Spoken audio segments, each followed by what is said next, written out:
Hi everyone, আসসালামু আলাইকুম। কেমন আছো সবাই? আই হোপ তোমরা সবাই ভালো আছো। হ্যাঁ, আমিও আলহামদুলিল্লাহ ভালো আছি। ভিডিওর ইন্ট্রো দেখে হয়তো সবাই বুঝেই গেছো ব্লগটা কী নিয়ে হচ্ছে। আমরা প্রায় বেশিরভাগ মানুষ বাইরে খেতে অনেক পছন্দ করি, আই মিন রেস্টুরেন্ট। বাট আমি হচ্ছে একটু তাদের থেকে আলাদা। আমার কেন জানি বাহিরের খাবার খেতে খুব একটা ভালো লাগে না। আর বাহিরে যে খাবারগুলো পাওয়া যায় এগুলো আমি নিজেই বাসায় খুব ভালো করে বানাতে পারি। তো এই জন্য আমার বাহিরের খাবারের প্রতি খুব একটা আকর্ষণ নেই। তো আমার যেটা ইচ্ছে হয়, যেটা খেতে ইচ্ছে হচ্ছে বা আমার এই খাবারটা পছন্দের, তখন আমি খাবারটা বাসায় মেক করে ফেলি। অ্যান্ড আমি যে খাবারগুলাই মেক করি সবসময় তোমাদের সাথে চেষ্টা করি শেয়ার করার জন্য। বাট অনেক সময় অনেক কিছু শেয়ার করি না, বাট তবুও যতটুকু পারি তোমাদের সাথে শেয়ার করি। আজ আমি মেক করেছিলাম বারবিকিউ চিকেন। দেখতেই পাচ্ছ আমি এভাবেই 4 পিস করে নিয়েছিলাম একটা মুরগিকে, অ্যান্ড ভালো করে ক্লিন করে নিয়েছিলাম, দেখতেই পাচ্ছ। দেন মাংসগুলোর মধ্যে আমি সয়া সস দিয়ে দিয়েছিলাম। তারপর খুব ভালো করে মিক্স করে নিয়েছিলাম, দেখতেই পাচ্ছ। অ্যান্ড আমি আগে থেকে মশলাগুলো রেডি করে রেখেছিলাম। এখানে ছিল লবণ, মাংসের মশলা, দেন সস, গোলমরিচ গুঁড়া, মরিচের গুঁড়া, হলুদ গুঁড়া একটুখানি, সব কিছু দিয়ে একসাথে আমি মশলাগুলোকে মেখে নিয়েছিলাম। দেন সবগুলো মশলা মাখার পর দেখতেই পাচ্ছ কালারটা কত সুন্দর হয়েছে। তারপর আমি দিয়ে দিয়েছিলাম ম্যাগি মশলা। আসলে ম্যাগি মশলা দিলে খাবারের টেস্ট অন্যরকম হয়ে যায়। আমার কাছে তো খুব ভালো লাগে, আমি জানি না তোমাদের কাছে কেমন লাগে। বাট আমি সবসময় থাকে না যে এইসব ভাজা পোড়া টাইপ কোনো খাবার মেক করলে তখন এই ম্যাগি মশলাটা ইউজ করি। এই একটি মশলা যেটা খাবারে অ্যাড করলে খাবারের স্বাদ অনেক গুণে বেড়ে যায়। আর যেহেতু আমি এই বারবিকিউ চিকেনটা চুলায় প্যানের মধ্যে করব, সেহেতু আমি অনেকখানি তেল দিয়ে দিয়েছিলাম।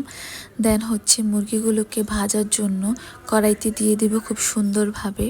অ্যান্ড এখানে যে বাড়তি মশলাগুলো থাকবে এগুলা দিব না, কারণ হচ্ছে এগুলা দিলে মাংসর কালারটা নষ্ট হয়ে যায় অ্যান্ড দেখতে ভালো হয় না।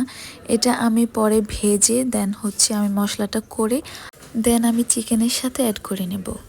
এই বিষয়টা অবশ্যই খেয়াল রাখতে হবে যে যেহেতু আমি চুলায় করছি সেহেতু মাংসের পিসটা অনেক বড়, তাই অবশ্যই চুলার আঁচ খুব লোতে রাখতে হবে, কারণ এটা না হলে ভেতর থেকে কাঁচা থাকবে। দেখতেই পাচ্ছ আমি খুব অল্প আঁচে ভাজছিলাম মাংসগুলো। আর আমি তো রান্নাঘরে আসলে একটু ঢং করে, এই যে দেখতেই পাচ্ছ আয়নার সামনে ঢং করছি আর মেক করছি খাবার। আমি তো আগেই বলেছি আমি অনেক বেশি ঢঙ্গি একটি মেয়ে।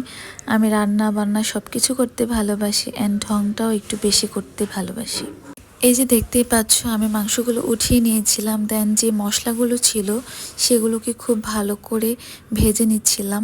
আর আমি এখানে অনেক বড় একটা ভুল করে ফেলেছিলাম, সেটা হচ্ছে চিকেনটা ভাজার পর যে মশলাগুলো কড়াইতে ছিল সেগুলোকে আমি না নামিয়েই বাড়তি মশলাগুলো দিয়ে দিয়েছিলাম। এই জন্য আমার মশলার কালারটা একটু কালচে হয়ে গিয়েছিল। বাট খাবারের যে গুণগত মান বা হচ্ছে খাবারের স্বাদ ফ্লেভার একদম ঠিক ছিল। বাট এই ভিডিওটা যেহেতু আমি রাতে করেছি সেহেতু একটু অন্ধকারের জন্য বা ক্যামেরার জন্য অনেকটা কালচে দেখাচ্ছে, বাট বাস্তবে বা সরাসরি এইটার কালারটা ঠিকঠাকই ছিল। এই তো আমার রেডি হয়ে গেল বারবিকিউ চিকেনের মশলা। এই যে দেখো ফাইনাল লুক। আমি সব কিছু ঠিকঠাক করে বানিয়ে নিয়েছিলাম অ্যান্ড হচ্ছে সালাদ নিয়েছিলাম, লেবু, শসা, এভরিথিং। অ্যান্ড হচ্ছে এই যে দেখতেই পাচ্ছ ফাইনাল লুক। আমার কাছে অনেক বেশি ভালো লেগেছে অ্যান্ড আমরা যারা যারা খেয়েছি সবাই খেয়ে বলেছে অনেক মজা হয়েছে। অ্যান্ড আমি বাহির থেকে কিছু রুটি বা পরোটা নিয়ে এসেছিলাম খাওয়ার জন্য সাথে।